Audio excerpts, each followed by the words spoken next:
Vocês estão levando o baixo volume como se ele fosse a coisa mais importante na elaboração do treino que você faz. O baixo volume não é o meio, ele é uma consequência natural do como você responde quanto ao tema recuperação. A intensidade é que lidera o ranking em proporção às demais etapas na construção de um bom programa de treino. O que acontece? Eu já expliquei no meu antigo perfil do Instagram, é, em diversas caixinhas de pergunta, que abria frequentemente lá. Nesse perfil não será frequente. Conforme a intensidade evolui, o volume cairá conforme sua capacidade de recuperação responder. Né? Não é que você escolhe manipular isso e fala, não, vou baixar o volume de treino para ter melhores resultados.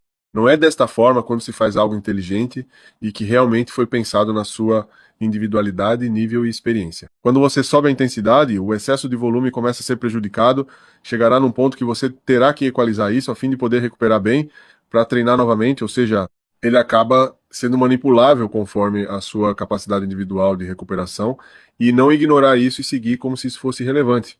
Da mesma forma que para alguns descansar demais não é indicado, porque alguns toleram mais volume do que outros, sem que a intensidade seja prejudicada. Por isso não existe essa de baixo volume, é o ideal. Espera aí, ideal para quem cara pálida? E o que seria baixo volume? Sendo que o meu baixo volume é X, o seu pode ser 2 ou 3 vezes esse X, porque você não a mesma força que eu tenho, logo não movimenta cargas que eu movimento, porém pode ocorrer de você ter mais força que eu e ainda assim recuperar mais rápido para uma nova sessão por N razões fisiológicas que caem no campo da genética. Lembrando que estamos falando de sujeito que já come corretamente, fazem uso de suplementos, outros hormonizam e treinam corretamente, tudo é individual, inclusive a percepção de baixo volume, como também a questão de dose efetiva de esteroide anabólico. O que é baixa dose para mim pode ser alta para você e vice-versa. No final do dia, é o quanto você precisa, tolera e responde bem.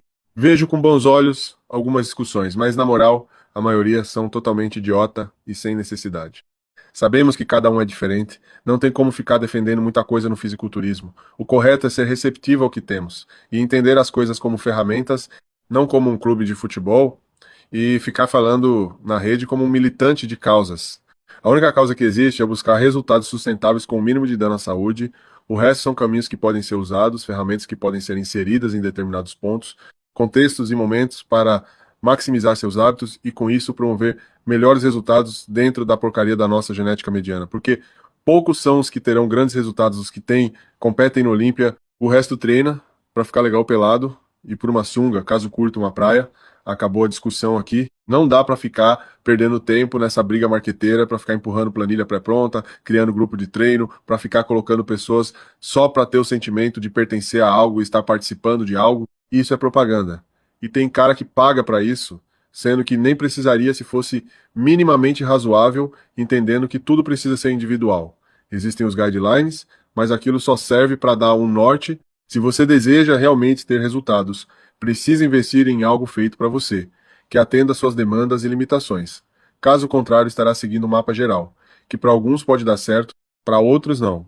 Porém, para quem o fez, pouco importa. O importante é seu Pix caindo na conta e você ficar lendo mensagem em grupos que não vão sanar seus problemas, pelo contrário, criará mais minhoca na sua cabeça. A questão do baixo e alto volume de nada vale se você não treina com intensidade. O que manda é a intensidade, o resto irá se adequar naturalmente, conforme você for imprimindo mais velocidade ao longo do tempo que treina, aprende e melhora. É um ciclo que sempre se renova. Um cara muito treinado não precisa ficar frequentando academia para evoluir, 3 na semana é suficiente, mas esse cara frequentou a academia por anos, por mais de 5 vezes na semana, e foi diminuindo conforme foi evoluindo, carregando mais carga. E devido a isso, precisava diminuir as séries. Após diminuir as séries, conseguiu melhorar ainda mais, porém não poderia baixar mais as séries. Logo mexeu na frequência, com isso passou de 6 vezes para 5 vezes, melhorou, ficou difícil recuperar, passou para 5 vezes, que é uma faixa meio que boa para a grande maioria, de 4 a 5 vezes semana,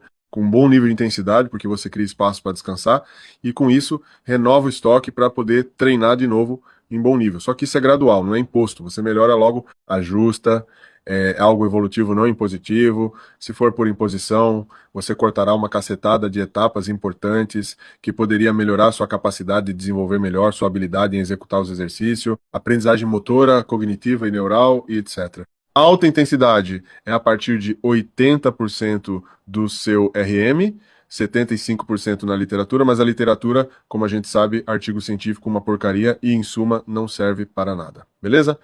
Então, na prática, no dia a dia, o cara que trabalha, estuda, tem família, dirigir 2 horas ou pega condução para trabalhar, na vida real é diferente, poxa. Alta intensidade bacana, para ter um bom custo-benefício é acima de 80%. Diria que na faixa de 80% a 85% já te garantem um treino bom. E não estou falando de dor pós-treino ou de inchaço, ambos são sintomas não sinalizadores de um bom treino. Se você está fazendo 20 séries por semana e após uma análise sua passa a fazer 15, você já está fazendo baixo volume comparado à sua prática prévia. No seu contexto, a sua capacidade de recuperar do dano gerado na sessão e etc. Percebe como não é complexo? O pessoal é que complica e matematizam demais um tema básico. Isso vai oscilar sempre conforme sua vida muda, ora sua tolerância será maior, ora será menor. Por isso, elaboro rotações para que meus pacientes possam trabalhar de forma oscilatória. Além disso, troco ideias semanalmente, recebo relato toda semana para entender melhor como tudo está sendo absorvido. Não só por ele, mas pelo sistema no geral. Tendo vezes que o cara ficar de 7 a 14 dias sem tocar em peso, porque a coisa é mais humana do que pensam, não é quadrado como falam. Na literatura você vai encontrar alguns estudos.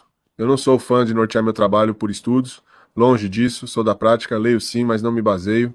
Leio para finalidade de informe, só que dificilmente levo algo para o campo de atuação na prática do dia a dia mesmo, muito difícil, pelo simples fato que na prática a teoria é outra. Não sou contra artigos científicos, sou contra ficar sendo refém deles, inclusive para falar sobre algo. Também não sou favorável a outro time, que nem sequer os lê, mesmo que para cunho de passar o tempo, como faço na maioria das vezes. Penso que seja válido ler, pode ter algo útil, difícil, mas pode ter.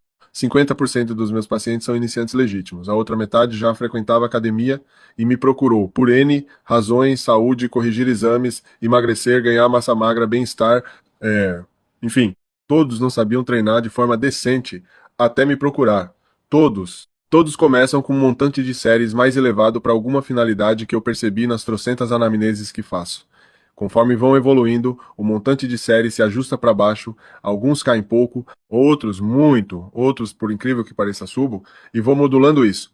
Só que nunca pautado por um sistema ou método, meu método, o contexto de vida do meu paciente e o como ele responde a todos os estímulos, ponto, é muito mais reativo do que impositivo. No começo você impõe algumas coisas para tentar criar um padrão para o paciente, depois reação a tudo que for ocorrendo, e você buscar controlar todas as reações por meio de estímulos que formam sinalizações, que viram acúmulo de colaterais, vulgo resultados.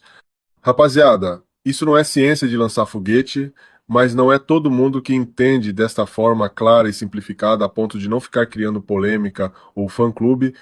Já basta ficarem pedindo para ver o shape de fulano e ciclano pioram quando ficam com um pompom na mão torcendo por lado A ou lado B. Isso bobeira, vão treinar, dê seu melhor em tudo que corrobora para que você evolua e complique menos as coisas.